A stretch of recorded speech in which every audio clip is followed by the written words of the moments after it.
दरवाजे की घंटी बजी। रात के 9 बजे कौन आ गया सोचते हुए रजनी ने जैसे ही दरवाजा खोला, सामने रिद्धि खड़ी थी। रिद्धि को अचानक यूं हाथ में सूटकेस लिए आई देख रजनी को कुछ खटका सा महसूस हुआ। अरे बेटा, अचानक, वो भी अकेली? राज नहीं आए? क्यों मम्मी, मेरा अकेला आना मना है क्या? अरे गुस्सा क्यों होती है बेटा, तेरा ही घर है, ऐसी कोई बात नहीं है। तो बैठने दोगी थोड़ी देर शांति से? बेटी का उखड़ा हुआ मुंह देखकर उसने चुप रहने में ही भलाई समझी। ले पानी पी ले, कॉफी बना दो। नहीं, कुछ नहीं चाहिए मुझे, थकी हुई हूं, रेस्ट करने दो मुझे। रजनी के मन में खलबली मच गई। स्वाभाविक है, 1 साल भी नहीं हुआ अभी रिद्धि की शादी को। सब ठीक तो होगा ना, कहीं लड़ झगड़ कर तो नहीं आ गई? खैर, अब सुबह इति को बुला लेती हूँ फोन करके, उसे ही बताएगी ये सब सही सही। मुश्किल से रात कटी। सुबह ही फोन किया अपनी दूसरी बेटी को और 10 बजने तक वह आ भी गई। उससे मिलते ही रिद्धि अपने मन पर काबू खो बैठी और सब बता दिया। दरअसल बात यह थी कि जिस राज को होनहार समझकर अपनी बेटी की शादी की थी रजनी ने, वह 1 नंबर का निकट्ठू निकला। झूठ बोला उन्होंने शादी के वक्त, क्योंकि उन्हें रिद्धि की मां की दौलत दिखाई दे रही थी और वह जानते थे कि इनका कोई बेटा तो है नहीं, बेटियों को ही राजपाट मिलने वाला है। रिद्धि नौकरी भी करती थी, सोचा होगा कि एटीएम मशीन आ रही है। रिद्धि रोती रही, बताती रही, मम्मा खाने पीने तक की चीजें तक मुझसे छुपा छुपा कर रखी जाती है उस घर में। सब मौज मस्ती करते हैं और खाते पीते हैं और मेरे सामने हमेशा पैसे की तंगी का रोना रोते रहते हैं।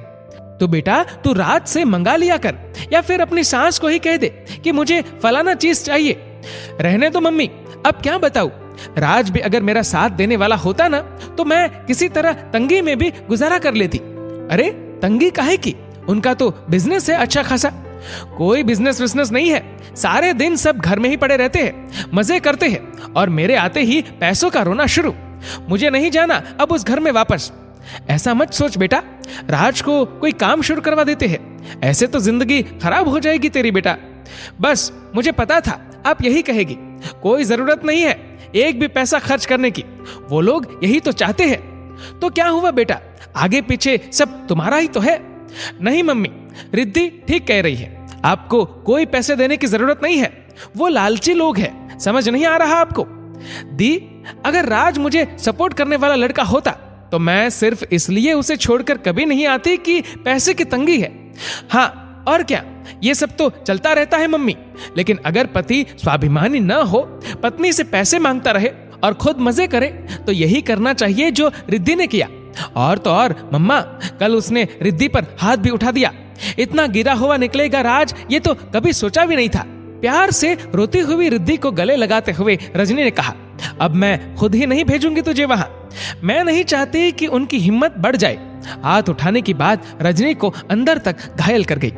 उसने पिता के बाद भी अपनी बेटियों को पलकों पर रखा हुआ था और ये बात उसे कतई मंजूर नहीं थी कि कोई उसकी फूल सी बेटियों के साथ ऐसा व्यवहार करे। सॉरी माँ, आपको बहुत दुखी कर दिया मैंने, लेकिन क्या करती, ये सब तो शादी के कुछ दिनों बाद ही शुरू हो गया था, कितना सहती।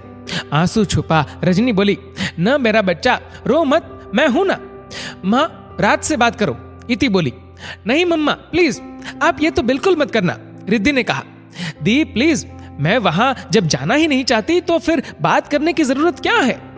रजनी सर पकड़कर बैठ गई। हे भगवान, कहां कुएं में धकेल दिया मैंने अपनी बेटी को। रजनी को अपनी बेवकूफी पर गुस्सा आ रहा था। शादी से पहले सबने कहा था छानबीन करवा लो, आजकल जमाना बड़ा खराब है, लेकिन तब सोचा भले लोग हैं, इन्हें छानबीन की बात का पता लगा तो बुरा लगेगा। काश तब सबकी बात मान ली होती तो ये दिन न देखना पड़ता। अच्छा तू रोना बंद कर, ये बता कि तू क्या चाहती है। मुझे वापस नहीं जाना उस घर में, चाहे कुछ भी हो जाए। ओके, आराम से यहीं रहे मम्मी के साथ, यहीं से जॉब पे जा, इति ने कहा। हाँ बेटा, इति ठीक कह रही है, तुझे अब नहीं भेजूंगी, भूल मेरी है, सुधार भी मुझे ही करना है। धीरे धीरे ये भी बता दिया रिद्धि ने कि वे रिद्धि से उसकी तनख्वाह के पैसे चाहते थे। पैसे देने में उसे कोई आपत्ति नहीं थी, लेकिन वह चाहती थी कि उसका पति कुछ तो करे। इस तरह पैसे देने लगी तो उसे घर बैठने की आदत पड़ जाएगी, इसलिए उसने मना कर दिया तो घर में क्लेश हो गया। रिद्धि से अपनी मां से हिस्सा मांगने तक की बात कह डाली तो वह बर्दाश्त नहीं कर सकी और अपना सामान उठाकर चली आई। कई दिनों तक फोन आते रहे, लेकिन अब उसे उन लालची लोगों के साथ रहना ही नहीं था। धीरे धीरे दोनों परिवारों का संपर्क बिल्कुल टूट गया। रिद्धि अब मायके में ही रहती थी। रिद्धि को मायके में इतने दिन तक रहते देखा तो आस पड़ोस के लोग कानाफूसी करने लगे। एक दिन रजनी के यहाँ किटी थी। उसकी काफी सहेलियां उसके घर आई हुई थी। उस दिन काम में मदद के लिए रजनी ने रिद्धि को ऑफिस से छुट्टी लेने को कहा तो वह घर पर ही रहकर काम में हाथ बटाने लगी। सब लोग आ गए। सरिता से तो रुका ही नहीं गया और रिद्धि से पूछ बैठी, बेटा बड़े दिन हो गए आए हुए, कब जा रही है दामाद जी के पास? वो कुछ बोलती इससे पहले ही रजनी बोल पड़ी, अब रिद्धि वापस नहीं जाएगी।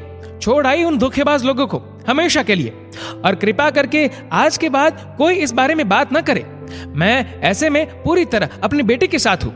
मैं नहीं चाहती थी कि किसी अनहोनी के हो जाने तक इसे वहां रुकने को कहकर बाद में अपनी बेटी से भी हाथ धोती। रजनी बहन, अच्छा किया, बिल्कुल सही बात है। हम सबको रिद्धि बेटी की हिम्मत की दाद देनी चाहिए। इतना बोल्ड स्टेप लेना आसान नहीं होता। बात का रुख बदलता देख सभी हाँ में हाँ मिलाने लगे। रिद्धि को अपनी माँ की समझदारी पर गर्व महसूस हो रहा था। सचमुच बेटी को झूठी इज्जत की बलि नहीं चढ़ने देना चाहिए।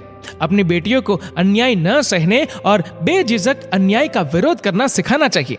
बेटी को इतना पराया कभी न होने दे कि मजबूर होकर उसे कोई गलत कदम उठाना पड़े। जिंदगी में उतार चढ़ाव आते रहते हैं, अभाव भी झेलना पड़ता है कभी कभी, लेकिन ये सब पति के प्यार के सहारे कोई भी लड़की खुशी से झेल जाती है।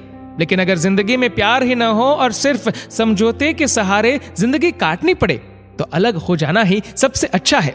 और माता पिता को हर हाल में अपनी बेटी का साथ देना चाहिए।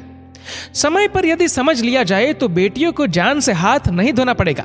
अधिकतर ऐसे मामलों में पाया जाता है कि परिवार वाले समाज के डर से बेटी को वापस भेज देते हैं और एक दिन बेटी को खो देने की खबर ही मिलती है उन्हें। यही सोचकर रजनी ने फैसला कर लिया कि रिद्धि को अपने पास ही रखेगी और समय आने पर उचित जगह पर उसकी शादी भी कर देगी, अगर रिद्धि चाहे तो। क्योंकि वह न तो सारी उम्र बेटी का दुख देखना चाहती है और न उसकी जान जाते देखना। बच्चे दुखी हो तो माँ खुश कभी नहीं रह सकती। और हमारे समाज में काफी बड़ी संख्या में ऐसी माएं हैं जिनके दुख का कारण उनकी शादीशुदा बेटी का दुख होता है और इसके पीछे अधिकतर माँ की ही सोच होती है। पिता ऐसा कम ही सोचते हैं। लोग क्या कहेंगे सिंड्रोम की शिकार होकर माँ दुख उठाती है।